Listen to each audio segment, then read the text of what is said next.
Assalamu alaikum wa rahmatullahi wa barakatuh. Pour la première année du collège, diversité des êtres vivants dans les milieux naturels. Le milieu naturel assure par sa composante physique la vie à d'innombrables êtres vivants. Activité 1, montrer la grande diversité de ces êtres vivants. La flore, l'ensemble des végétaux, présente une très grande diversité comme vous le constatez. De même pour la faune, l'ensemble des animaux, elle aussi présente une très grande diversité. Nous avons un exemple de faune, des oiseaux, des escargots, lizards, des singes, ce qu'on appelle la microfaune du sol, le grillon, des traces de sangliers et enfin le hérisson. Effectivement, l'inventaire des êtres vivants dans un milieu naturel montre une très grande diversité de ces êtres vivants, aussi bien pour les animaux que pour les végétaux. Activité 2, montrer comment peut-on observer la microfaune du sol. Le sol est un milieu où vivent des animaux de petite taille qu'on ne peut pas voir à l'œil nu. Alors, pour les faire sortir du sol, on utilise un appareil appelé l'appareil de Berlès. Découvrons cet appareil de Berlès. Le montage de l'appareil de Berlès, il est constitué d'une lampe, généralement d'un entonnoir, d'une grille et d'un bocal contenant de l'alcool. Allumons notre lampe et observons.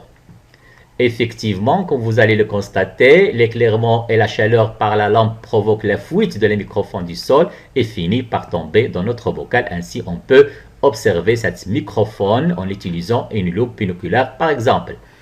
Découvrons quelques exemples de la microfaune du sol. Nous avons ce qu'on appelle la cloporte. Nous avons bien sûr beaucoup d'exemples, la limace, ce qu'on appelle la lule, des fourmis. Donc, il y a beaucoup d'exemples. Comme vous le constatez, de microphones, d'êtres vivants qui vivent, bien sûr, de petite taille, qui vivent dans le sol. Activité 3, montrer l'existence d'une faune microscopique. Pour cela, on va effectuer une observation microscopique d'une goutte d'eau prélevée d'une mare. Cette observation montre des êtres vivants de très petite taille, comme vous le constatez, qui se déplacent dans l'eau. Il s'agit dans ce cas-là de ce qu'on appelle la paramécie. Donc, dans l'eau, il existe des êtres vivants microscopiques, c'est-à-dire de très petite taille. Dans ce cas-là, nous avons ce qu'on appelle la paramécie. Effectivement, la paramécie est un être vivant unicellulaire, comme vous le constatez, il est constitué d'une seule cellule.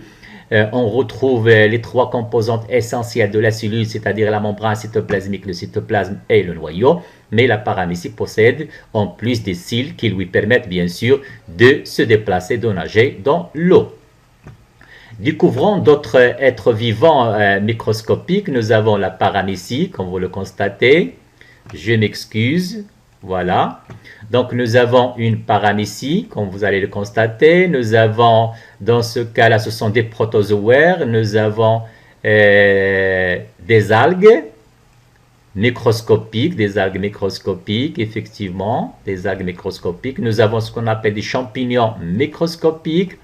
Nous avons des algues, c'est une algue microscopique. Nous avons une bactérie, dans ce cas-là. Nous avons aussi des bactéries, effectivement, aussi des bactéries. Nous avons là ce qu'on appelle des virus.